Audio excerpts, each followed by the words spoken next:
3장 17절부터 32절까지의 말씀입니다.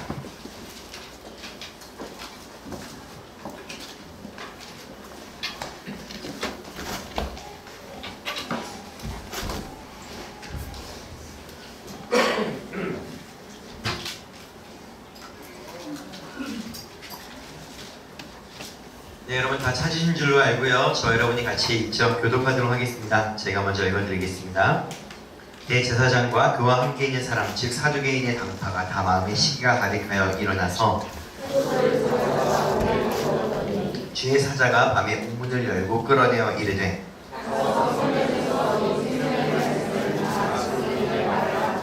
그들이 듣고 새벽에 성전에 들어가서 가르치더니 대제사장과 그와 함께 있는 사람들이 와서 공회와 이스라엘 족속의 원로들을 다 모으고 사람을 오게 보내어 사도들을 잡아오라 하니 이르되 우리가 보니 옥은 든든하게 잠기고 지키는 사람들이 문에 서 있으되 문을 열고 본즉 그 안에는 한 사람도 없더이다 하니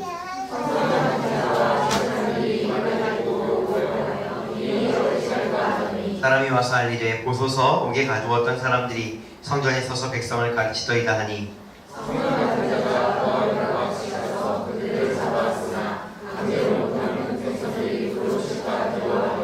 그들이 끌어다가 공회 앞에 세우니 대제사장이 물어 예루살렘에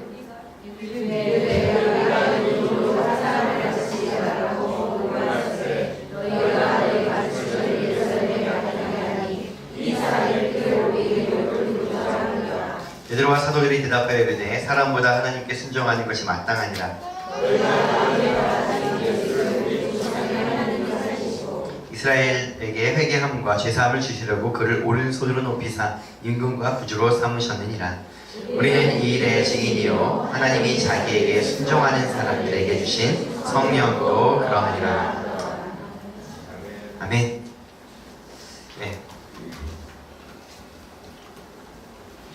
네, 현재 사회는 그 어느 때보다 빠르게 변하고 있다고 합니다. 그리고 특히나 요즘은 이제 빠르게 변하는 것을 인터넷 이런 걸 통해서 아주 빠르게 체감하는 그런 시대라고 이야기를 합니다.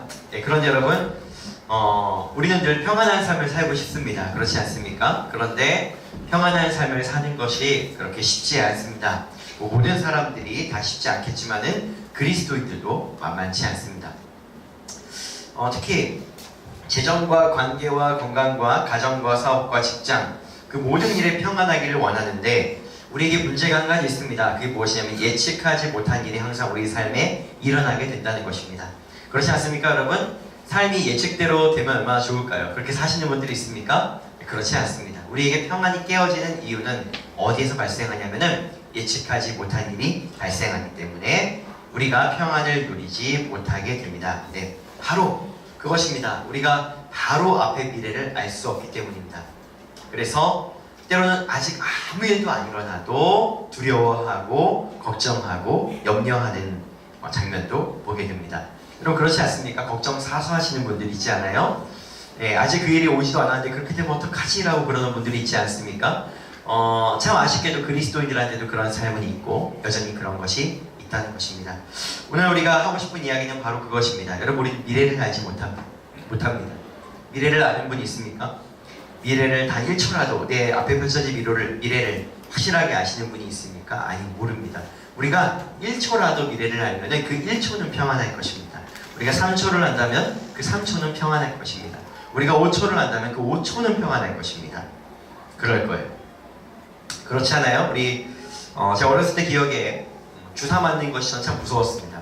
주사 맞는 것이 무서웠던 이유 중에 한 가지가 뭐냐면은 언제 이걸 누르는지를 모르기 때문에 통증이 언제 시작하는지를 모르니까 그게 무섭더라고요. 막상 시작되면은 아프고 나고 끝났는데 이게 언제 딱 올지를 모르니까 이게 두려운 거예요. 사실 기억이 납니다. 어렸을 때 저는 그래도 주사 잘 맞았는데 누구라고 말할 수 없지만 저희 누나는 항상 병원을 뛰쳐나갔습니다. 그래서 저희가 살던 동네에 남산의원이라고 하는 2층짜리 그 2층에 있는 병원이 있었는데 1층까지 뛰어나오고 간호사가 주사 들고 1층까지 와서 1층에서 주사를 늘 맞았던 기억이 있습니다. 네, 첫째도 다 소용없습니다. 갑자기 이거 못하겠습니다. 누구라고 말하지는 못합니다. 근데 막상 딱 주사를 맞는 걸 보면 딱 주사가 들어가는 순간에는 가만히 있어요. 이렇게. 좀 아파도. 들어오기 전에 언제 아플지를 몰라서 너무너무 힘든 거예요. 너무너무 어려운 거예요. 여러분, 우리 인생도 그렇습니다. 우리 인생에는 걱정하고 염려하고 평안을 깨뜨릴 것들이 너무 많습니다. 그렇지 않아요, 여러분? 저도 그렇습니다. 가끔씩 내가 예전에 이런 현상이 나타나면은 이런 어려움이 그 뒤에 왔었는데 이런 기억이 있기 때문에 금방금방 평안함이 해치는 일이 너무 많아요. 너무 많단 말입니다. 자, 그런데 미래를 알 수 없는 우리 그리스도인들은 어떻게 미래를 알지 못하지만 마치 모든 미래를 아는 것처럼 평안하게 살 수 있을까요? 하나님이 말씀에 기록해 놓으셨어요. 내가 세상이 줄 수 없는 평안을, 영원한 평안을 너에게 주겠다, 이렇게 말씀하셨어요. 어떻게 그것이 우리의 것이 되느냐라는 것입니다. 그래서 이 말씀 앞에 들어가기 전에 솔직하게 한번 이야기해보죠. 여러분, 지난 한 주간 동안 평안함이 깨진 사건이 여러분들에게 있었던 분들 손 한번 들어주시기 바랍니다. 이렇게 하면 잘 안 들어요. 네, 제가 반대로 물어볼게요. 여러분, 지난 주간에 내내 1초도 빠짐없이 평안하셨던 분들 손을 들어보시기 바랍니다. 네, 이러면 듣는 분들이 아무도 없습니다. 손을 듣는 것도 평안함이 깨질까봐 안 드는 거예요. 지난 한 주간 동안에 평안함을 깨진 시작은 사건이 오지 않았다더라도 혹시 그러지 않을까 하는 마음에 불안하고 염려됐던 시간들을 혹시 한 번도 안 보내보신 분이 있으면 손을 들어보시기 바랍니다. 없어요. 다은이 없니? 당신한테 매우 평안했을 거예요. 왠 줄 알아요? 언니도 없지, 엄마도 없지, 한 시간을 보냈을 거예요. 그러나 엄마가 전화하면 힘든 것처럼, 엄마가 보고 싶은 것처럼. 농담이에요.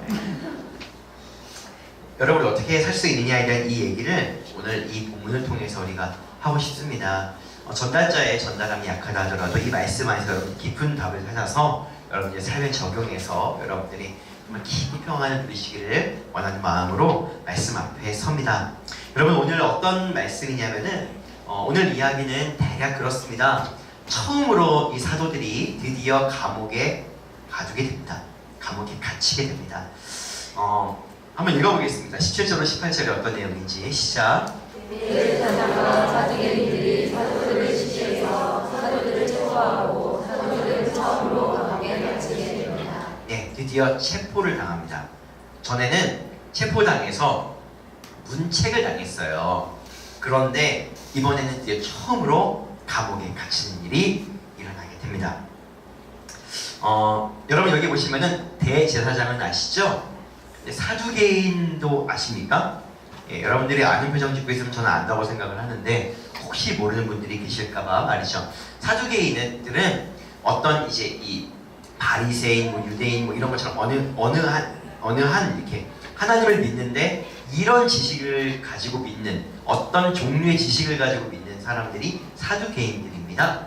그들이 어떤 사람이었는지 한번 읽어볼게요. 시작. 극히 현실적이므로 예세와 부활, 영적 세계, 천사들의 존재를 믿지 않는, 이걸 믿지 않는 하나님을 믿어요. 그리고 성경도 모세 오경만 믿어요. 다른 건 아무것도 안 믿어요. 선지자들이 나타났다, 환상을 보았다, 이런 거 하나도 안 믿어요. 그냥 하나님의 천지를 창조했고 율법을 지키고 살고 그러면 된다. 그거 외에는 아무것도 안 믿는 것이 사두개인들입니다. 그래서 여러분, 제가 이걸 어떻게 신학교 갈 때 외웠냐면은 되게 현실적이잖아요. 그러니까는 영적인 세계가 있는 분들은 이럴 수 있어요. 내가 지금 이게 부족하면 어떡하죠? 그러면은 하나님이 공급해 주실 거예요. 천사가 도와줄 거예요. 이런 말이 가능하잖아요. 현실적인 분들은 그런 거예요. 이게 부족하면 어떡하죠? 그러면 그거를 미리 사두시면 돼요. 현실적인 거예요. 그래서 사두개, 그거를 미리 사두개, 이렇게 제가 외웠던 기억이 납니다. 되게 없어 보이나 봐요, 여러분. 제가 딱 한 달만 지나서 물어볼 거예요. 여러분 기억하시나? 이렇게 하라도 시험 잘 보면 되는 거예요. 여러분도 오늘 이후로 기억하시기 바랍니다. 사두개인은 그렇게 현실적인 분들이었다라는 거예요. 그들이 왜 시기가 가득했냐면은 이들이 어떤 복음을 전했어요? 부활의 복음을 전했어요. 부활의 복음. 예수는 죽었고 부활했다. 이 얘기를 계속 전했어요. 그러니까 이게 사두개인들한테 거슬려요, 안 거슬려요? 거슬리죠. 그러니까 사두개인들이 대제사장한테 막 잘못된 거 아니냐, 잡아들여야 된다 막 이러면서 시기가 가득해서 잡아들인 것이 오늘 사건입니다. 자, 근데 여러분, 그 전에 이미 경고를 한번 했습니다. 사도행전 4장의 말씀 같이 한번 읽어볼게요. 시작.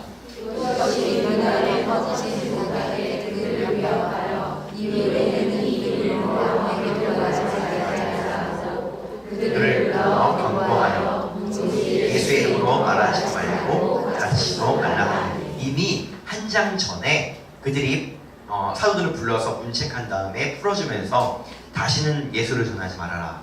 가만히 안 두겠다. 너희의 생명도 보장 못한다. 이렇게 위협하고 풀어줬어요. 그런데 다시 전하고 있는 거죠. 그러니까 대제사장과 이런 사람들은 굉장히 기분이 안 좋았을 것입니다. 잡아드립니다. 그리고 오늘 본문 이후 오늘은 32절까지 되어 있는데 33절에 드디어 여러분 성경을 펴놓았으니까 보시면 알겠지만 드디어 그들이 사도들을 다 잡아 죽일 생각을 합니다. 드디어 죽여버릴 생각까지 해요. 여러분 우리는 그냥 성경을 평안하게 읽지만 그 심한 위협 가운데 있는 사도들이 드디어 갇히게 된 것입니다. 자, 갇혔습니다. 그런데 어떤 일이 일어납니까? 천사가 밤에 사도들에게 찾아옵니다. 감옥에 있는 사도들에게 찾아와서 감옥문을 열어버리고 끌어냅니다. 그리고 어떻게 말하냐면은 자, 가서 성전에 가서 계속 말씀을 전하라고, 이 말씀 전하는 걸 멈추지 말라고 이렇게 말을 합니다. 그래서 사도들은 새벽에라도 그 새벽에 가서 성전에서 말씀을 다시 전하기 시작합니다. 놀라운 일이 일어났습니다. 여러분들 별로 안 놀라는 것 같으니까 뭐 감옥에 안 갇혀보셔도 그런 것 같아요. 자, 그 다음에 어떻게 되냐면은 이때 이제 이런 일이 일어나고 있는 동안에는 대제사장과 사두개인들이 이제 공회, 장로들이나 이런 재판을 할 수 있는 사람들을 소집했어요. 소집해가지고서는 드디어 사도들을 재판하기 위해서 소집을 했습니다. 그래서 가서 불러와라 이렇게 얘기를 했는데 갔더니 어떻게 돼 있어요? 사도들이 없어요. 사도들이 없는 게 놀라운 게 아니에요. 더 놀라운 게 뭐예요? 문이 열려 있고 그리고 이 감옥을 지키고 있는 사람들이 다 뭐 죽어 있든지 살아있든지 이러면 이해가 되는데 감옥문은 그대로 다 잠겨 있는 거예요. 지키는 사람들도 그대로 지키고 있는 거예요. 그들은 여전히 이 안에 사도들이 갇혀 있다라고 인식하고 있는 거예요. 문은 그대로고 지키는 사람도 그대로인데 그들만 사라진 일이 발생한 거예요. 그럼 이게 굉장히 놀라운 일인 거예요. 대제사장과 이 사두개인들이 굉장히 극심하게 스트레스를 받는 상황이 발생하고 이게 뭐야 이렇게 된 거예요. 지키는 사람들도 그대로야. 문도 그대로 잠겨있어. 사람만 없는 거예요. 천사가 사도들을 그렇게 빼낸 것입니다. 네, 그래서 어떻게 하냐면은 그때 소식을 듣습니다. 어떤 소식을 들어요? 사도들이 어디에 있다고? 성전에서 말씀을 전하고 있다는 소식을 들어요. 그래서 가서 사람들을 보내서 잡아오라고 합니다. 근데 굉장히 중요한 포인트가 여기 있습니다. 무엇이냐면 사도들을 잡아오는데 어떻게 잡아오냐면 가가지고 넉살 잡고 잡아오면 돼요. 가가지고 매질을 하고 데려와도 돼요. 그럴 만한 권한이 이들에게 있어요. 그러나 어떻게 데려와요? 여기 백성들부터 읽어보겠습니다. 시작! 백성들이 자신을 돌로 칠까봐 두려워 강제로 하지는 못합니다. 이게 무슨 얘기냐면은 가서 군사들이 가는 거예요. 가가지고서는 야 너네 이 복음 전하지 말라 그랬는데 이거 예수를 말하지 말라 그랬는데 너네는 다시 잡혀와야 되고서 이렇게 잡아도 된다는 거예요. 그런데 그렇게 못했어요. 어떻게 했어요? 가가지고서는 이렇게 우리랑 같이 좀 가주셔야 되겠습니다. 마치 우리 영화 같은 데서 보면은 경찰이 마치 경찰서장의 아들을 연행하듯 이렇게 막 못 데리고 오고 높은 사람의 아들을 연행하듯 같이 좀 가주셔야 되겠는데요. 이렇게 하고 데리고 온 거예요. 거기에 무엇이 있냐면은 그들이 두려웠어요. 뭐가 두려웠냐면은 강제로 데리고 오면은 백성들이 자신들한테 돌을 던질 것 같았습니다. 왜 이것이 두려웠냐면은 오늘 읽은 5장의 이전에 최윤현 선생님이 설교했던 본문에 이런 장면이 나오죠. 같이 한번 읽어보겠습니다. 시작! 감히 그들과 상종하는 사람이 없으나 백성이 진동하더라. 사도들이 병든 자를 고치고 먹이고 사랑해 주었어요. 그래서 그들과 함께 있는 자들은 어떻게 하냐면 다 이 사도들을 굉장히 지금 좋아하고 이 사도를 너무너무 좋아하고 따르고 싶고 이런 사람들로 둘러싸여 있는 거예요. 그렇기 때문에 가가지고서 사도들을 함부로 데려오면 그들이 가만히 있지 않을 분위기였기 때문에 그렇게 했습니다. 자, 그래서 이제 마지막입니다. 자, 그래서 다시 사도들을 간신히 데리고 와가지고 다시 얘기하죠. 뭐라고 얘기해요? 너네 왜 전하지 말라는 예수를 왜 전했어? 이렇게 말합니다. 그랬더니 그들이 담대히 말합니다. 뭐라고 말하냐면은 굉장히 중요한 부분이 있습니다. 사람이 아닌 하나님께 순종해야 마땅하다. 이렇게 진리를 전하고 또 다시 말합니다. 너네가 죽인 그 예수가 진리다. 그가 메시아다라고 담대히 복음을 전합니다. 오늘 본문이 이런 본문이에요. 이 얘기를 듣고 제사장들과 사두개인들과 공회에 있는 사람들이 열받아서 바로 33절에는 죽이기로 결정합니다.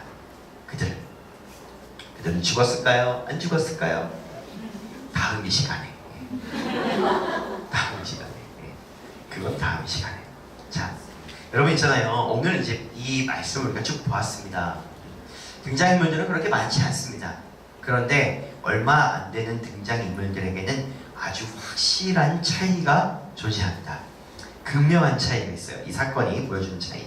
그게 무엇이냐면은 하얀색 글씨는 이 제사장들, 사두개인들, 공회 사람들에 대한 얘기고 노란색 글씨는 사도들에 대한 얘기입니다. 그들이 자 어떻게 되었는지 이 두려움에 대한 대목을 가지고 한번 이야기를 해보죠. 하얀색 글씨 같이 한번 읽어보시겠어요? 시작. 백성들이 던지는 돌에 맞을까 두려워하는 대제사장 사두개인의 제사장들. 네, 그들은 백성들이 던지는 돌을 두려워했어요. 두려워해서 막 담대히 못하고 이렇게 했어요. 그런데 여러분 노란색 글씨 읽어보겠습니까? 시작. 두려워할 만한 위협 앞에서도 담대히 복음을 전하는 사도들. 여러분 오늘 이 본문은 두려움이라고 하는 이 키워드를 가지고 확연하게 두 종류의 사람들의 움직임들이 펼쳐지고 있는 것입니다. 지금 사도들은 극히 담대합니다. 뭐 잡아다가 죽인다 하더라도 상관없어. 그래도 내가 증인이야. 그래도 내가 할 말은 해야 돼. 나는 사람을 무서워하는 게 아니라 하나님을 무서워할 거야. 이렇게 이야기를 합니다. 그런데 그들은 돌을 던짐을 받을까봐 두려워하는 모습이 보여집니다. 여러분 이것이 결과예요. 이 결과인데 결과가 이렇게 되는 데는 원인이 있습니다. 그게 뭐냐면은 이 결과로 쭉 이어지는 이 길목의 시작점이 무엇이었냐라는 거예요. 즉 무슨 얘기냐면은 사도들은 왜 이 일을 했고 대제사장과 사두개인들은 왜 이 일을 했는가? 이 왜라고 하는 것에 중요한 시작점의 차이가 있다는 거예요. 저를 한번 따라해 보시겠습니까? 우리의 시작이 다르면 결과가 다르다. 다시 한번 우리의 시작이 다르면 결과가 다르다. 이걸 예수님은 이렇게 표현하셨어요. 저를 따라해 보시겠어요? 우리의 열매가 다른 것은 나무가 다르기 때문이다. 예수님은 이렇게 표현하셨습니다. 여러분들 사랑하는 여러분들 축복하기로는 지혜 있는 자들은 늘 그렇습니다. 결과를 가지고 씨름하는 자가 아닙니다. 본질을 가지고 씨름하는 자들입니다. 이 결과, 이런 결과 싫어, 이런 결과 나빠, 이런 결과는 너무너무 싫은 거야. 결과를 바꿔보자. 이 결과 안에서 후적거려도 아무 소용이 없습니다. 그게 아니라 지혜로운 자들은 이것을 어디로 가냐면은 왜 이런 결과가 발생하게 된 거지? 어디서 달라진 거지? 어디서 틀어진 거지? 여기로 가져가는 자들이 지혜로운 자들입니다. 옆에 있는 분들에게 같이 한번 인사하죠. 우리 본질을 가지고 씨름하는 자를 냅시다. 이렇게 한번 축복하죠.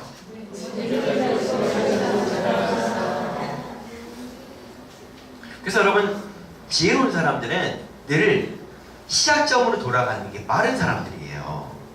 시작점으로 돌아가는 게. 여러분 제가 2주 전에 물에 빠진 자를 예로 좀 들었는데요. 여러분 물에 빠져가지고서는 막 물에 빠져가지고 허우적거리는데 여러분 거기에서 막 어떻게든 살아나려고 결과를 바꿔보려고 막 애를 쓰면요 방법이 없어요. 어디로 가야 돼요? 수영장 코치한테 가야 돼요. 나의 삶에 이 수영을 배운 적이 없는 이 삶을 수영을 할 수 있는 삶으로 바꿔내야 되는 거예요. 그럼 나는 다시 이 물 앞에 설 수 있는 거예요. 이런 굉장히 중요해요. 너무너무 중요합니다. 왜냐하면 수많은 그리스도인들이 예수님이 나를 도와준다는 거 하나를 믿고 결과 안에서 허우적거립니다. 근데 여러분 오늘 말씀도 성경 전체는 뭐라고 얘기하냐면은 우리의 결과를 도와주시기는 해요. 당연히 도와주시지만은 그분이 정말 원하는 것은 우리가 예수님처럼 되기를 원하십니다. 강하고 지혜롭고 하나님과 친밀한 관계, 그것으로 세상을 이기기를 원하십니다. 믿으십니까 여러분? 그래서 우리는 본질로 돌아와야 되는 거예요. 어리석은 자들은 계속 헤엄치고 결과에서, 지혜로운 자들은 본질로 돌아오는 것입니다. 여러분, 이 결과가 시작된 시작점이 있다는 것입니다. 그들에게는 이 시작점의 차이가 있었기 때문에 결과의 차이가 있었다는 것입니다. 그게 무엇인지 한번 보도록 하겠습니다. 자, 하얀색 글씨 읽어보겠습니다. 두려워하는 자들의 시작점이 된 일입니다. 같이 읽어보겠습니다. 시작. 네, 지식과 감정과 경험에 의해 시작된 일입니다. 자, 사도들은요 어떻게 됐어요? 읽어보겠습니다. 시작. 네, 여기 성경에 써 있거든요. 주의 사자가 밤에 옥문을 열고, 이것은 여러분 라이온이 아니라는 거 다 아시죠? 예, 우리가 하나님의 전달자, 하나님의 보낸 자, 즉 우리는 천사라고 말하는 영적인 존재가 나타나서 옥문을 열어주고 시킨 거예요. 뭐라고 시키냐면 가서 말씀을 전해라, 이렇게 말이죠. 시킨 거예요. 여러분, 이게 지금 시작점이 완전히 달라요. 완전히 달라요. 여러분, 제가 오늘 말씀을 열면서 여러분들에게 이렇게 이야기했어요. 우리는 미래를 알지 못한다고요. 미래를 알면 얼마나 좋겠어요. 미래를. 저 사람이 나를 앞으로 며칠 동안 미워할 것인가?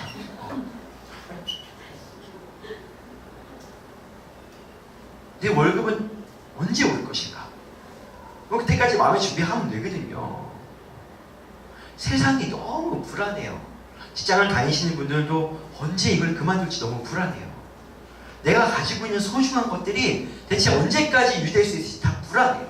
이 불안함을 이겨보려고 돈을 열심히 벌어보고 이것도 열심히 해보고 그러느라고 한평생 살아가는 게 우리는 인생이라고 우리가 하나님 나라 세상 나라를 배울 때 배웠지 않습니까? 그래요. 근데 여러분, 중요한 게 있어요. 두려워하지 않는 자들의 시작점이 어디였냐라는 거예요. 두려워하지 않는 자들의 시작점 말입니다. 자, 이런 차이가 있는데 이런 차이는 다시 어떤 차이를 더 만들어내냐면은 바로 이런 차이입니다. 따라해 보시겠습니까? 누가 책임지는가? 다시 한번, 누가 책임지는가? 여러분, 우리가 미래가 두려운 이유는 무엇이냐면 내가 그것을 감당하고 책임져야 하기 때문입니다. 내가 책임져야 되거든요. 내 미래를. 그렇기 때문에 평안이 깨지는 것입니다. 자, 보겠습니다. 하얀색 글씨 읽어보겠습니다. 시작.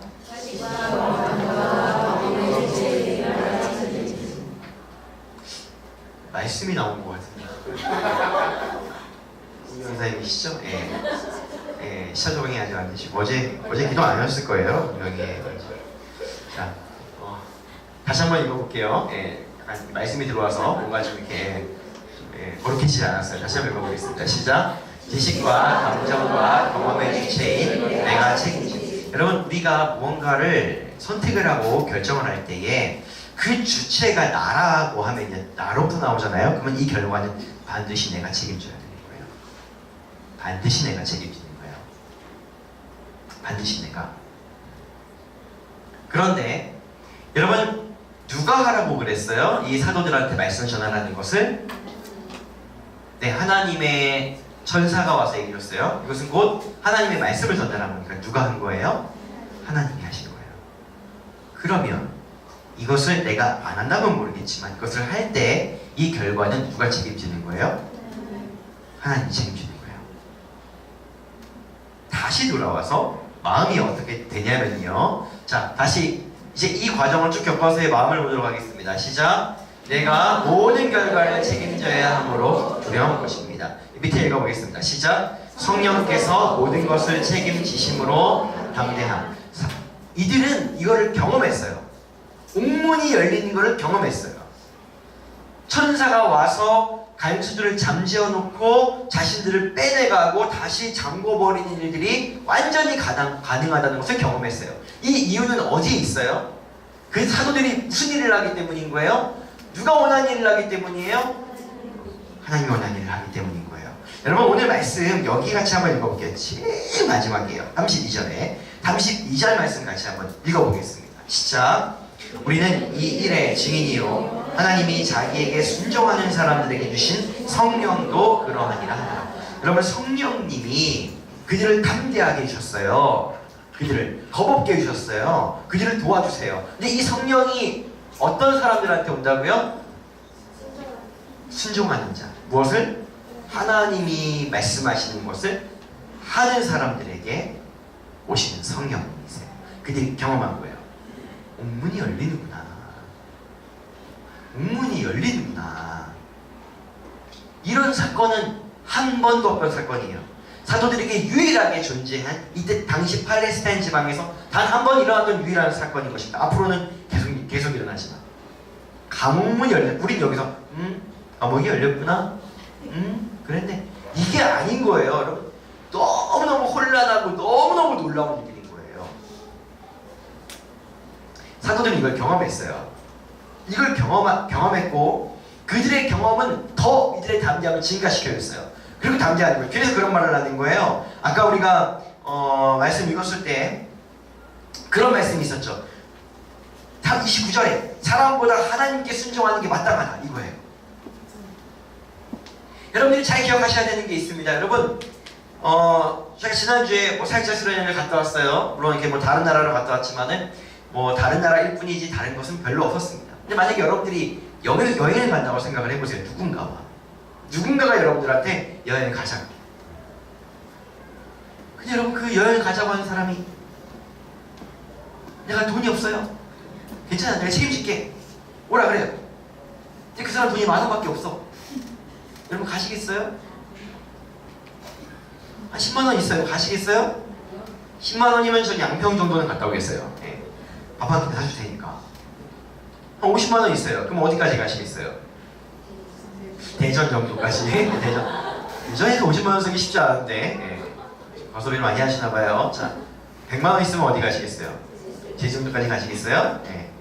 한 200만원 있다 그럼 어디 가시겠어요? 네, 몰라요. 이제 뭐 어디 가본 적이 없으니까 몰라요. 100만원이면 어디 가시고요.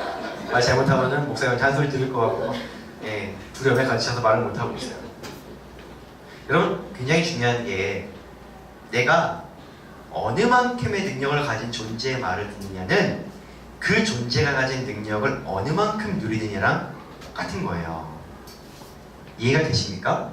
우리가 누구의 말 앞으로 살아가느냐는 내가 어떤 능력과 어떤 보장을 받느냐 하는 것과 동일하다는 것입니다. 동일하다는 거예요.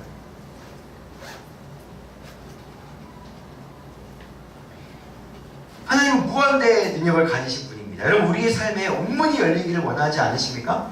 우리 삶에 일어나는 수많은 어려움들의 이 옥문이 좀 열려지기를 원하지 않으십니까? 하나님은 우리를 도우시는데 정말 큰 도움은 바로 거기에서 오는 것입니다. 바로 거기에서. 사람보다 하나님께 순종하는 것. 하나님이 자기에게 순종하는 자들에게 성령과 함께하게 하시는 것입니다. 시작점이 바로 여기입니다. 바로 여기에요. 여러분 이게 정말로 중요한데 제 인생에도 여러분 그런 것이 있습니다. 이게 무엇이냐면은 제가 결정해요. 제 힘으로 결정해요. 제 지식으로 결정해요. 그러면은 수만 가지 생각들이 막 옵니다. 누가 이거 반대하면 어떡하지? 누가 이거 싫어하면 어떡하지? 와 내가 이거 하면 좋다고 그랬는데 잘못되면 어떡하지? 이거 어떻게 하면 어떡하지? 막 이런 생각들이 막 옵니다. 미래에 대한 두려움으로 가득 차게 돼요. 어쩌다가 한 번 잘 되지 사람의 죄는 늘 이 어려움을 맞닥뜨리게 되어져요. 그런데 이럴 때가 있습니다. 제가 정말 기도하고 하나님 정말 이 길을 원하십니까? 하나님 정말로 내가 이것을 선택하기를 원하십니까? 주님 정말로 내가 이렇게 하기를 원하십니까? 이럴 때 말이죠. 주님 그러면 주님이 원하신다면 내가 이렇게 해보겠습니다. 딱 이렇게 시작된 길을 걸어 가다가 그 일 앞에 어려움이 오고 때로는 반대에 부딪히고 때로는 그 고난이 그 일 때문에 온다 하더라도 이때 만약에 이것이 나의 지혜와 나의 지식으로 온 것이라고 한다면은 무엇이 가냐면 후회가 일어나요. 아 내가 잘못 생각했구나. 아 그러지 말걸. 아 왜 그랬지? 이렇게 막 복잡해져요. 길을 잃어버린다고 합니다. 길을 잃어버리는 거예요. 괜히 왔나? 잘 온 건가? 돌아가야 되는 거 아닌가? 이게 뭐지? 이렇게 말이죠. 근데 이럴 때 우리가 붙잡을 게 필요한 거예요.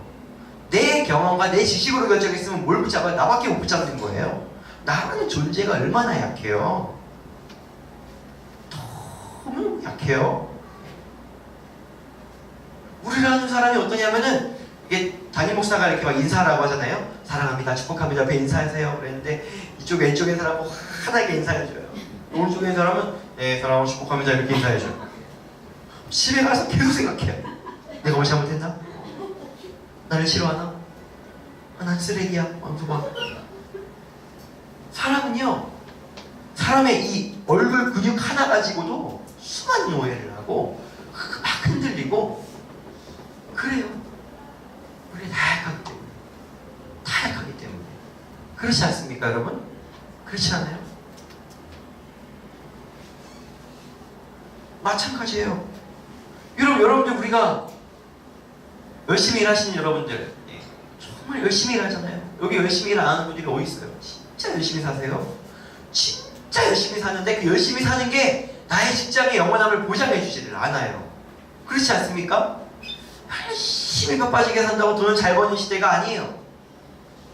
그러지 않아요. 내가 괜히 이제 이 직장을 왔나? 막 안 좋은 일이 막 일어나. 내가 옮겨야 되나? 뭐 어떻게 해야 되나? 온갖 내 지식과 방법으로 다 결정을 해봐요. 그래서 여러분, 제가 늘 말씀드리는데, 강남에서 말씀드렸나? 인생은 어쨌든 고난의 무한리필집이에요.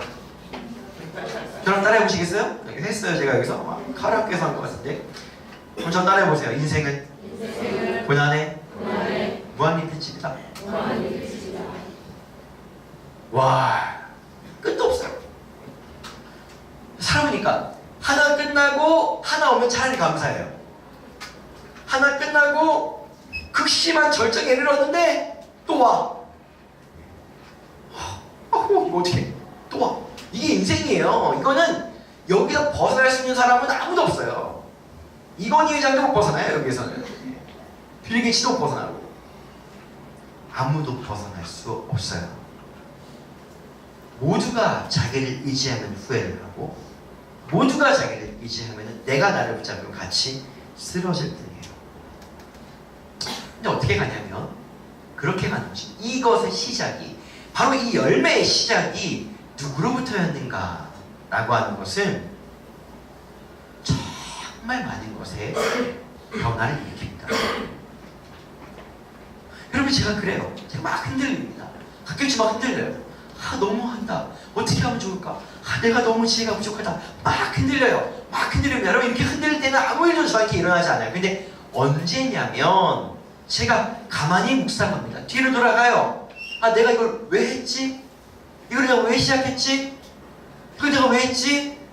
그렇지. 이거 내가 결정한 게 아니야. 이거 하나님이 결정했고 하나님의 결정을 내가 따른 거야. 그럼 이거 누가 책임져야 돼? 하나님이 책임져야 돼. 거기에 딱 이르잖아요. 그 사람이 어떻게 되는 줄 아세요? 네, 이게 딱 끝나는 거예요. 그 전에는요, 사람의 마음이 어렵고 흐리면요, 일단 눈을 잘 못 마주쳐요.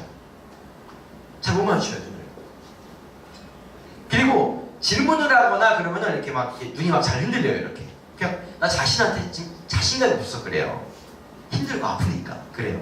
사람이 딱 명쾌해지면은 그 눈빛이 그 사람 딱 말해줘요. 이렇게. 여러분들 갑자기 눈을 부릅뜨고 갑자기 부릅떠요. 에이그, 예. 그렇지. 내가 누구를 의지했는가? 내가 무엇을 의지했는가? 내가 무엇 때문에 여기 서 있는가? 하나님이다. 이거 하나가 딱 정리가 되는 순간 모든 게 달라지는 거예요. 모든 게 달라지는 거예요. 그래서 여러분 있잖아요.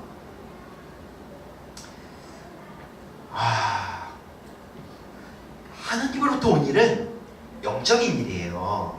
성경이 뭐라고 기록되어 있냐면 영적인 일은 영적인 일로 분별한다고 되어져 있어요. 이게 무슨 얘기냐면 맨날 막 기도하고 방언하고 눈 뒤집히고 막 환상하고 이러라는 얘기가 아니에요. 그게 아니라 무슨 얘기냐면은 사람의 지혜로부터 시작된 일은 사람의 지혜로 그래 그거 괜찮겠다, 그래 그거 맞겠다 이렇게 분별하면 되는 거예요. 그런데 누군가가 만약에 이거 하나님이 나에게 맡기신 일인 것 같습니다 라고 한다라고 하면은 이것을 바라볼 때 세상의 지혜로 바라보면 무조건 틀린 일이 된다는 거예요. 무조건 틀린 일. 그게 아니라 그 일이 맞는가 안 맞는가를 분별하려면 어떻게 하냐면 그 사람도 하나님께 나아가야 돼요. 하나님, 저 사람이 저렇게 한다라고 하는데 정말 하나님도 마음이 정말 그렇습니까? 라고 영적인 것을 가지고 와서 영적인 것을 분별하라고 하는 것입니다. 여러분, 하나님께 나아가셔야 돼요. 그분을 붙잡지 않으면 인생에 세상 두려움과 추성이에요. 후회 막심이고 늘 뒤로 돌아서기를 원하고 두려움 가운데에서 관계와 문제와 재정의 두려움, 이 두려움 생각으로 인해서 조금 전진하다가 아니야 그만할래, 아니야 그만할래, 그만하기 위해서 합리적인 걸 엄청 많이 발견해요. 엄청 많이 그만두고 싶어서 직장을 옮기고 싶고 이 사람이랑 더 이상 교제를 안 하고 싶고 사실 내가 두려운 것인데 다른 핑계를 막 댑니다. 이런 일이 있어서 그만해야겠다, 이런 일이 있어 그만둬야겠다, 이런 일이 있으면 그만둬야겠다, 이렇게 되는 거예요. 열심히 기도하지만 예수님을 믿지만 삶이 어떠냐면 흔들림과 불확실함과 두려움과 이런 것에 푹 잠겨서 저 사람이 어떻게 세상과 다른가, 머리는 똑똑한데 절대 똑똑한 지식으로도 우리를 보장해주지 않는다니까요, 여러분. 그런 사람 있으면 저한테 좀 알려주세요. 한 명도 본 적이 없어요, 저는. 한 명도. 그 시작점이 말입니다. 그래서 여러분, 물어야 돼요. 물어야 돼요. 아니, 내가 어떤 삶을 살기를 원하십니까? 여러분, 이것은 하나님이 우리한테 뭔가를 맡기고 우리를 힘들게 하고 이런 게 아니라 장담컨대 여러분, 하나님의 뜻대로 한 모든 일은 결국 우리에게 복이 되어 돌아옵니다. 믿으십니까? 네. 경험해 보셨어요, 여러분? 저는 수도 없이 경험합니다. 1년 전에 심은 순종이 1년 후에 복이 되어 돌아오고, 한 달 전에 심은 순종이 한 달 후에 복이 되어 돌아오고, 내가 기억도 안 나는 10년 전에 심은 순종이 10년 후에 복이 되어 들어온 일들을 여전히 마주합니다. 같이 한번 읽어보겠습니다. 시작. 성령이 있는 자들은 거기에 갇히는 두려움이 있더라도 진리의 일을 합니다. 그리고 감옥의 문이 열려지게 합니다. 여러분, 중요한 게 있습니다. 감옥의 문을 열 수 있는 자의 말을 순종하면 감옥의 문이 열려지는 것입니다. 맞습니까? 예. 감옥의 문을 열 수 없는 자의 말을 순종하면 감옥에 갇혔을 때 우리는 열 수 없는 인생이 되는 것입니다. 너무 단순한 시작점, 아주 작은 시작점입니다. 여러분, 사두개인들과 대제사장들이 하나님께 나아가서 기도하고, 주님, 우리가 사도들을 잡을까요? 말까요? 사도들을 잡을까요? 말까요? 하나님은 어떤 것을 원하십니까? 하나님은 어떻게 생각하십니까? 이러고 왔다라고 한다면은 그들을 잡으러 갔을 때에 사람들이 돌에 칠 것 같다 하더라도 어떻게 해야 돼요? 그냥 가서 잡아오는 거예요. 누가 시킨 일이니까? 하나님이 시키니까. 하나님이 돌보다 강하신 분이니까. 근데 이게 안 돼 있는 거예요. 결국 자기들의 이권, 자기들의 이익, 자기들의 시기와 질투, 이것 때문에 가가지고 잡아오고 결국 내 안에서 나온 것이기 때문에 돌을 던지면 어떻게 돼요? 맞아 죽으면 어떡하지? 머리 깨지겠다. 그러니까 가가지고서는 친절하지 않겠죠. 생각해보세요. 여러분, 저거 가가지고서는 일로 와! 일로 와! 이런 식! 내려! 이렇게 들어갔겠어요? 그게 아니겠죠. 창 같은 거 가져왔겠어요? 아니요. 되게 공손하게 이렇게. 나도 그 무리의 하나인 것처럼 공손하게 갔다가 애들을 위에다 대고, 대제사장이 좀 보세요. 야, 말씀입니다. 우리 좀 한 번만 봐주세요. 좀 와주세요. 좀 이렇게 막 연예계에서 왔겠어요? 손잡은 척, 이렇게 좋아하는 척, 이렇게 좋아하는 척. 우리는 빠져나왔을 거 아니에요. 이 사도들을 해야 하는 것이 아니다라는 이미지를 주기 위해서 고작 할 수 있는 일이 그거밖에 없는 거예요. 우리가 예수님을 믿는다고 하는데 여러분, 그냥 우리가 우리의 삶을 마음대로 살고 예수님이 도와주십시오. 여러분, 이러면요 힘이 안 나요. 힘이.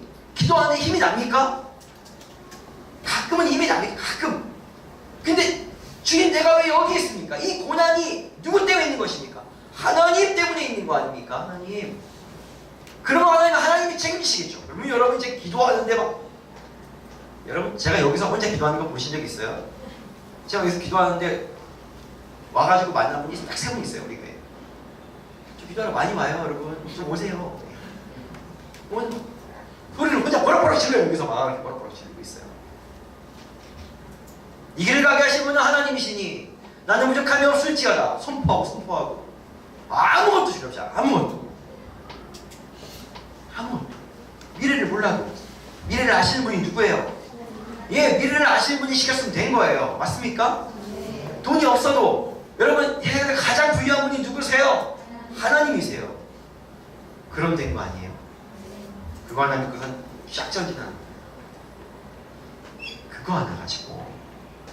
근데 어느 순간 길을 잃어버려요. 하나님이 시켜서 한 일이었다더라도 어느 순간 길을 잃어버려요. 어떡하지? 왜 하지? 괜히 왔다. 이렇게.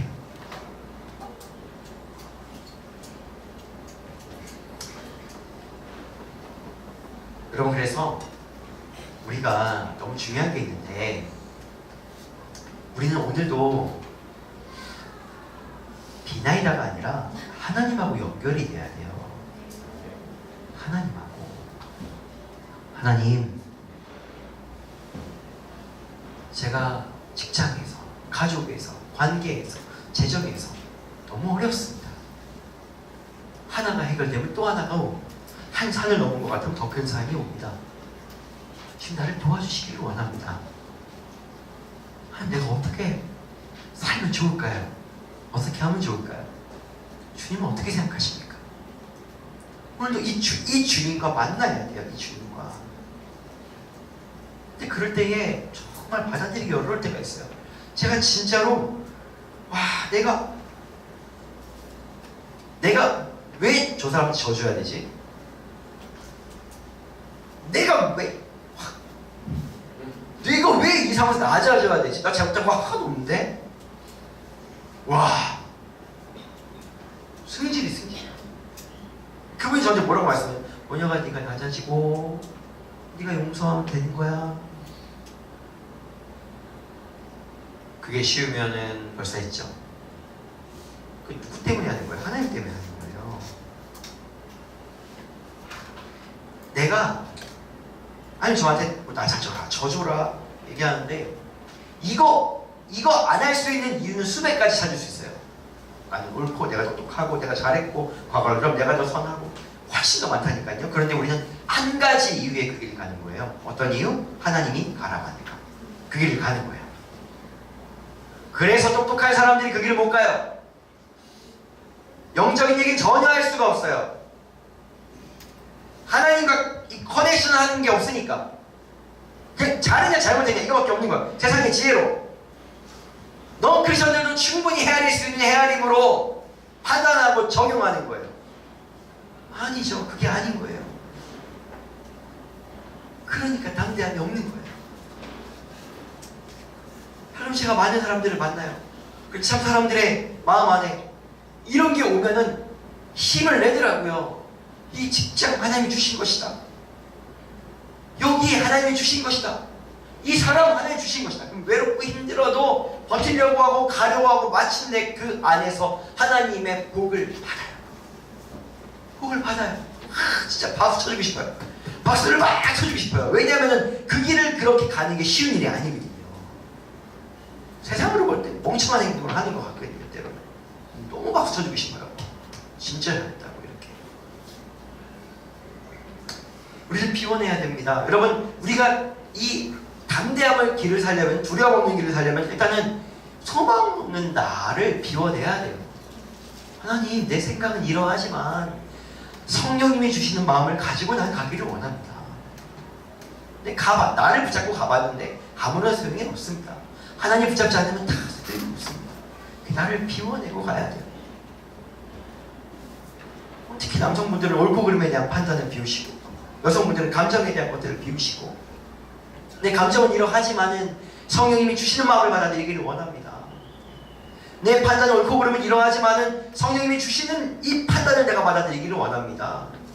이렇게 가지고 나아갈 때 그분이 우리 안에 사시는 거예요. 숨 쉬면서 사시는 거예요. 그 여러분 인생이 얼마나 가벼운 줄 알아요? 그때부터 가볍다니까요. 내가 이거를 잘해내려고 하고 이걸 성취하려고 하고 그게 아니에요 여러분. 믿음으로 사는 삶이 잘 이해가 안 되십니까? 믿음으로 사는 삶이 뭔지 잘 이해가 안 되십니까? 뭔지를 모르겠어요. 시작점이 그게 아니어서 그래요. 그게 아니어서. 그분이 말씀을 믿는 것이기 때문에 그렇습니다.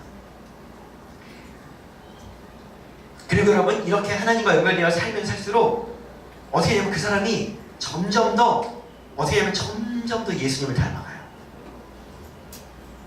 그런 사람들을 주위에서 보시면요, 일정 기간 동안 이 사람이 갑자기 좀 약간 확 변화돼가지고 하나님께 순종하며 사는 사람도 있어요. 이렇게 변하면 쫙 이런 시간을 보내고 나면은 이 사람은 좀 오랜 시간 동안 안 받다가 딱 보고 나면은 반드시 그런 얘기를 들어요. 사람이 변했다 이런 얘기를 들어요. 참 놀라운 것은 하나님의 주시는 이 마음에 따라서 살 때에 내 삶의 어려움과 문제들이 그분의 능력과 그분의 권능으로 해결될 뿐만 아니라 우리가 예수님처럼 바뀌는 역사가 그 안에서 일어나요. 그 안에서. 그러니까 여러분 있잖아요. 결론적으로는 우리 하나님께서는 우리로 하여금 우리를 강하고 담대하고 온유하고 겸손하고 하나님과 연결되어 있게 하시는 곳, 즉 예수님처럼 우리가 되어서 이 땅의 모든 어려움들을 능히 지혜롭게 이기고 나아가는 존재가 되기를 원하신다는 것을 기억하시기를 예수님의 이름으로 축복합니다. 그럼 우리가 오늘 어떻게 기도해야 되겠습니까? 하나님, 내가 어떻게 살기를 원하십니까? 길을 잃어버렸습니까 여러분? 그러면은 이 시작점이 어디서 왔는지를 기억하시고 그것이 하나님으로부터 온 것이 아니어서 휘청거리고 있다면 다시 주님 앞에 확증을 구하시고 붙잡으시기를 예수님의 이름으로 축복합니다. 그거 아니면 아무것도 못 잡습니다. 잡아봐요. 유재근 리사님, 우리 성택이 이런 등식한 사람들 잡아봐요. 다 흔들려요. 다 잡아요. 옷 찢어지고 다 흔들려요. 하나님 다 붙잡는 거예요. 사람 의지하지 마세요 여러분. 실망과 좌절뿐이에요. 실망과 좌절 진짜라니까요 여러분. 여러분 저를 의지해도 그래요. 안 그러고 싶다. 안 그러고 싶다 마음이 막 있는데 문제 안에 있는데 저를 한번 따라해 보시겠습니까?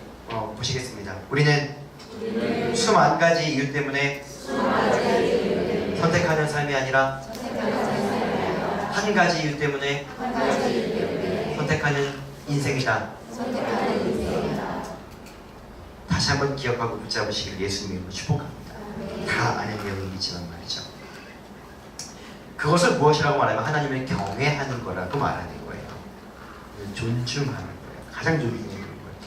어떤 과학과 지식과 철학보다 가장 귀한 분이라고 존중해드리는 게 경외함인 것입니다. 다시 한번 읽겠습니다. 시작.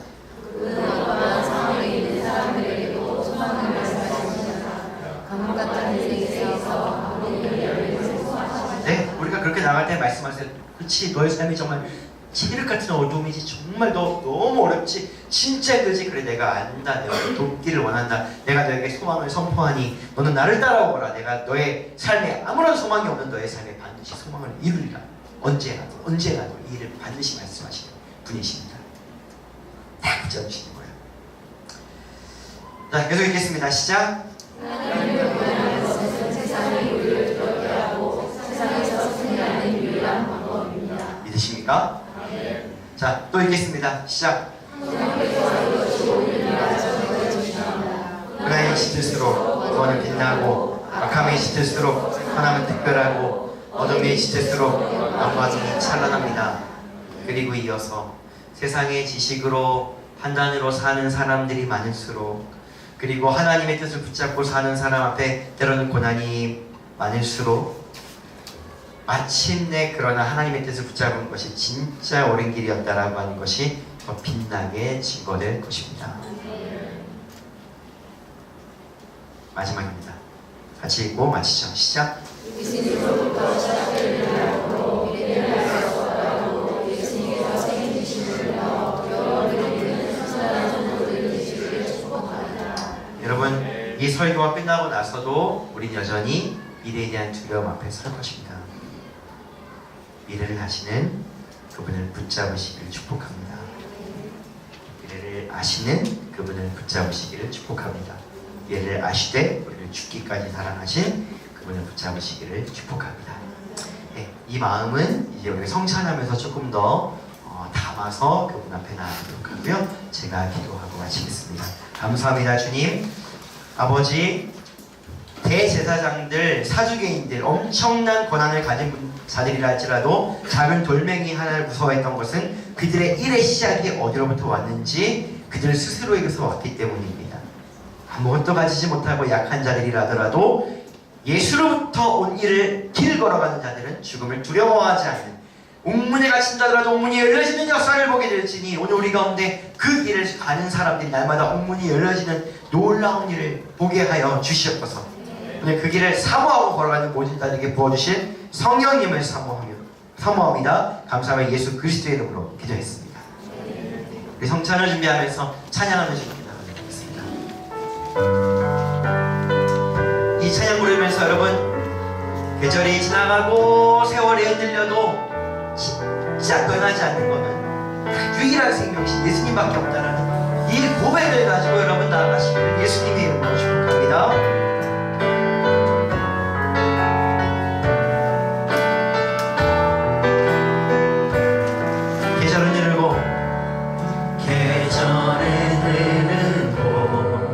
꽃을 피고 져도 시들지 않은 생명이 있네.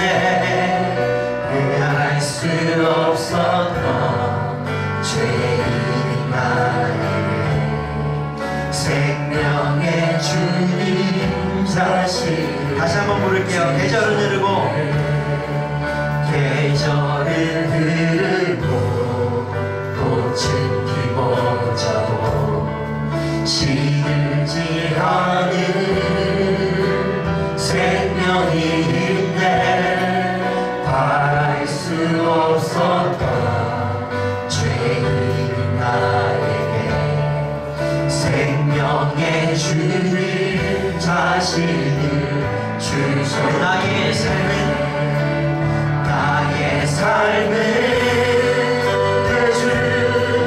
예수의 것이니 내 생명 나의 예수로 살리.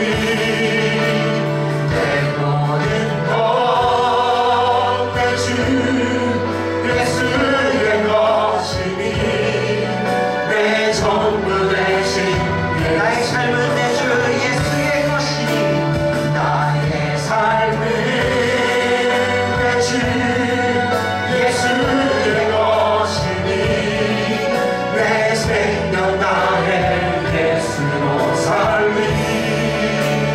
내 모든 것 내 주 예수의 것이니 내 전부 되신 예수로 살리.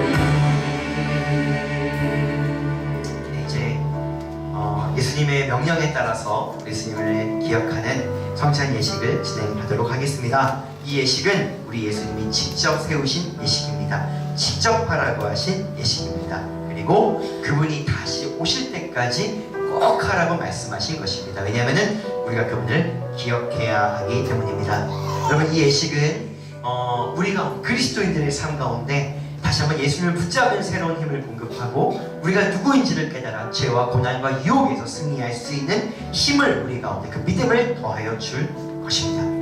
여러분, 오늘 이 성찬에 동참하실 때에 그냥 떡을 먹고 그냥 잔을 드시지 마시고 정말 제가 예수님 붙잡습니다. 다시 한번 예수님 붙잡습니다. 예수님처럼 살기를 원합니다. 이 마음을 가지고 여러분, 이 떡과 잔을 마주하심으로 그분이 내 안에서 하시도록 우리를 내어드리는 그런 시간이 되었으면 좋겠습니다. 자, 이렇게 기도하겠습니다. 주님, 오늘 이 시간을 말씀해 주신 뜻에 따라 순종함으로 나아갑니다.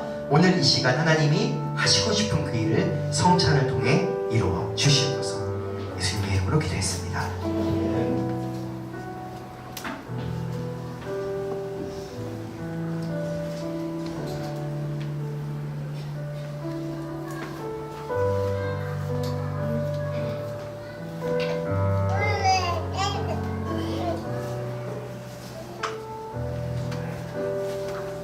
분명하도록 하겠습니다. 우리 예수님께서 십자가에 달리러 잡히시던 바로 그날 밤입니다. 예수님께 제자들을 모아놓으시고 말씀하셨습니다. 이 떡을 떼어주셨습니다. 제자들에게. 그리고 말씀하셨는데 이것은 너희를 위하는 내 몸이라고, 정말 너희를 위하는 내 몸이라고 말씀하셨습니다. 그리고 너희가 이것을 기념하고 이것을 행할 때마다 이것을 반드시 기억하라고 그분이 우리 가운데 말씀하셨습니다. 그리고 식후에 그와 같이 잔을 가지셨습니다. 그리고 제자들에게 잔을 따라서 함께 나누셨습니다. 그리고 말씀하시기를 이것은 내가 너희에게 하는 새로운 약속이라고, 새 언약의 약속이라고 말씀하셨습니다. 왜냐하면 이것을 통해서, 이 피를 통해서 많은 사람의 죄를 사하는 새로운 언약이 이 피 안에 있다라고 말씀하셨습니다. 너희는 이것을 마심으로 이것이 어떠한 것인지, 예수님이 어떤 일을 하셨는지, 너희가 어떠한 보혈의 은혜 가운데 있는지를 기억하라고 말씀하셨습니다. 오늘 이 예식에 참여하는 저와 여러분 모두가 예수님의 몸으로 주어진 떡과 예수님의 피로 주어진 이 잔이 정말 우리 가운데 그 의미와 무게가 깊이 새겨지는 시간이 되었으면 좋겠습니다. 우리 분자 분병회들 앞으로 나와주시기 바랍니다.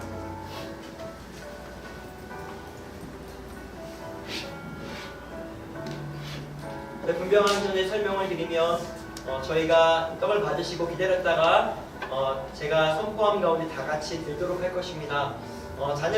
떡을 받을 때에 자리에서 일어나서 존중함으로 받고 싶은 분들은 그렇게 하셔도 좋고, 앉아서 받으셔도 좋고, 때는 무릎 꿇고 하셔도 좋고, 여러분 상관없습니다. 그러나 그 예수님 앞에 섰다라는 마음으로 여러분들이 이 시간을 함께 해주시면 좋겠고요. 여러분 마음 안에 또 죄와 회개하지 않은 것들이 있어서 오늘 이것들을 감당하기 어렵겠다 싶은 분들은 다음에 받으시는 것도 좋은 방법이 될 것입니다. 제가 분병기도를 하도록 하겠습니다. 우리 하나님, 당신의 아들을 보내셔서 그 살을 찢김으로 말미암아 우리에게 복이 되게 하셨습니다. 아버지 하나님, 그 하늘에서 보시기에 얼마나 아프셨겠습니까? 그러나 주님, 우리를 더 사랑하셨기 때문에 아버지 일을 주님은 멈추지 않으셨습니다. 예수님도 하나님이 시키신 일이기에 그 길을 멈추지 않고 걸어가셨습니다. 우리가 오늘 이 떡을 마주합니다. 그리고 주님, 우리가 어떻게 살아야 하는가? 우리의 선택에 어떤 시작점이 있어야 되는가? 나는 누구인가를 깊이 있게 고민하고 성령님과 더불어 답을 얻고 우리 가운데 그분의 삶이 새겨지는 시간이 되게 하여 주시옵소서. 감사하며 우리를 죽을 만큼 사랑하신 예수 그리스도의 이름으로 기도했습니다.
떡을 같이 들도록 하겠습니다.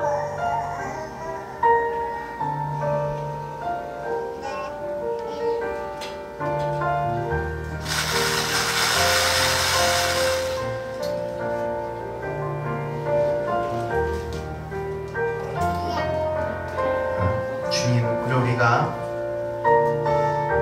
우리가 함께 먹은 이 떡이 무엇인지를 알게 하시고 그 무게와 그 깊이와 그 의미에 맞는 삶을 살게 하여 주시옵소서. 예수님의 이름으로 기도했습니다.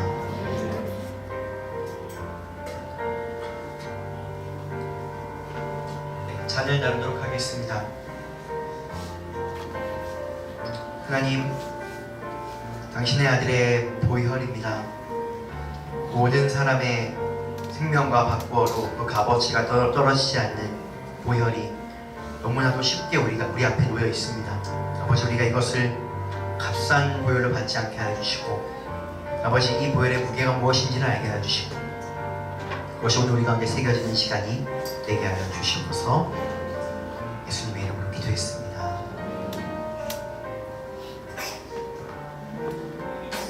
잔을 나눌 때에도 마찬가지로 마지막에 같이 잔을 드리도록 하겠습니다.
같은 마음으로 잔을 들도록 하겠습니다.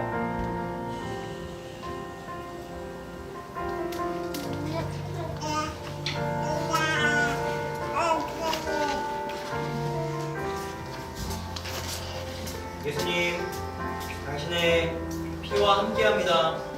우리의 심장과 우리의 영적인 동맥과 정맥에 당신의 보혈을 흘려보내주시고 우리가 어제보다 오늘도 예수처럼 살 수 있는 인생이 되게 하여 주시옵소서.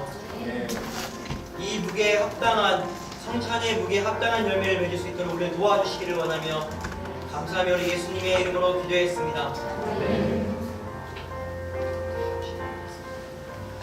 저희가 예배를 마치기 전에 다시 한번 우리 예수로 살리 찬양하고 제가 축도하고 마치겠습니다.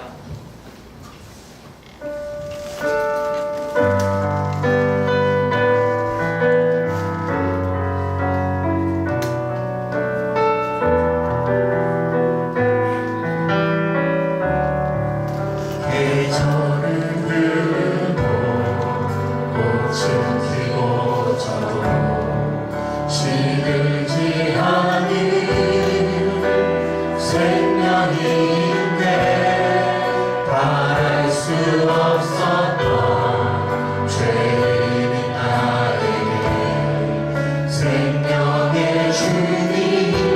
자신을 다시 한번 계절을 내르고 계절을 들고 꽃은 피고 져도 지르지 않은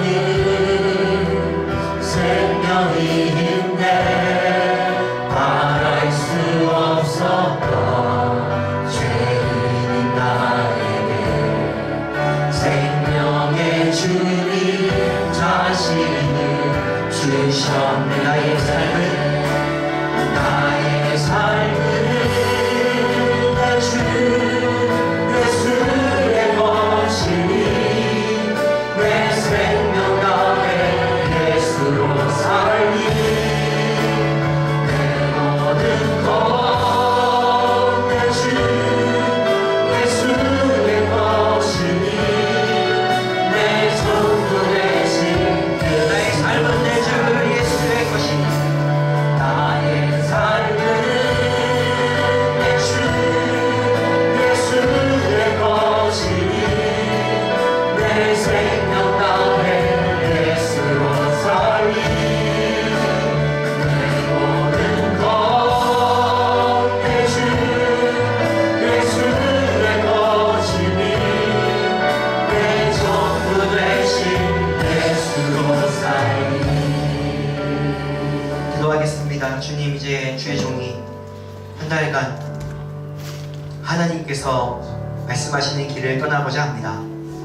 아버지 하나님, 때로는 부족하고 불안함에도 불구하고 이 길을 기꺼이 함께 기뻐하는 이 순전한 성도들 축복하여 주시고, 아버지 한 달간의 시간 동안 아버지 아픈 자들 없게 하여 주시옵소서. 아침과 저녁으로 때로는 기도할 수 없다 할지라도 성령 하나님 주권적으로 찾아가서 그들을 붙들어 주시고, 그 어느 때보다 더 수많은 길들이 열려지는 시간이 되게 하여 주시고, 수많은 기도의 제목들이 응답받은 시간이 되게 하여 주시고, 예수님 나와 함께 계신다는 것을 뼈저리게 느끼는 행복하고 기쁨이 넘치는 한 달이 되게 하여 주시옵소서. 아무것도 부족함이 없는 하나님의 주권적인 부으심과 만지심이 무엇인지를 새롭게 경험하는 한 달이 되게 하여 주시고, 이들의 건강과 재정과 이들의 관계와 직장과 모든 것을 눌러 부어서 붙들고 모아서 우리 하나님께서 책임지실 때 어떻게 책임지시는지를 완전하게 강권적으로 능력으로 보여주시기를 원합니다. 삶에 우환이 없게 하여 주시고, 때로는 찰랑찰랑거리며 찾아오는 고난이 있다 할지라도 담대히 이겨낼 수 있도록 능력을 더하여 주시고, 하나의 삶에 어디서 이런 능력이 있었는가, 어디서 이런 믿음이 있었는가, 이런 사랑이 있었는가, 우리가 감격할 만큼 오직 주님으로 모으시는 놀라운 것들이 일어나게 될 것을 간구하고 믿음으로 선포합니다. 한이 목사의 부족한 빈자리가 성령님이 채우시는 더 갑절로 채워주시며 아무것도 부족함 없이 넘치게 될지니 이곳에는 모든 성도들이 이것을 맛보고 누리게 될지어다. 모두가 다 감격하고 기쁨으로 삶을 살게 될지어다. 화평함과 용서와 끌어안음과 기쁨으로 넘치게 될지어다. 막혀진 모든 담들이 어우러질지어다. 앞에 놓여진 모든 산들이 평지가 될지어다. 주님, 이 모든 것들을 더하신 주님을 찬양하고 찬양합니다. 이제는 우리 주 예수 그리스도의 은혜와 아버지 하나님의 놀라우신 사랑과 성령님의 우리를 인도하시고 우리로 하여금 그 시작점이 정말 예수님을 붙드는 시작점이 되게 하기 위해서 날마다 우리의 마음을 두드리시고 기도할 때에 우리 가운데 말씀하기를 원하시는 그분의 오래 참음과 인도하심이 오늘 이곳에서 네 주님, 내가 이 한치 앞을 모르는 나의 인생이 두려워하지 아니하고 주님 붙들며 살기를 원한다고 주님 도와달라고 고백하는 이곳에 있는 모든 인생들, 아버지 오늘 함께하지 못한 순전한 가족들, 멀리 타지에 있는 자들, 주님 이 교회와 또 그리고 이 지역과 지역 교회들과 또 강남의 순전한 교회와 나라와 열방 가운데 지금부터 영원토록 함께 하시기를 간절히 축원하옵나이다.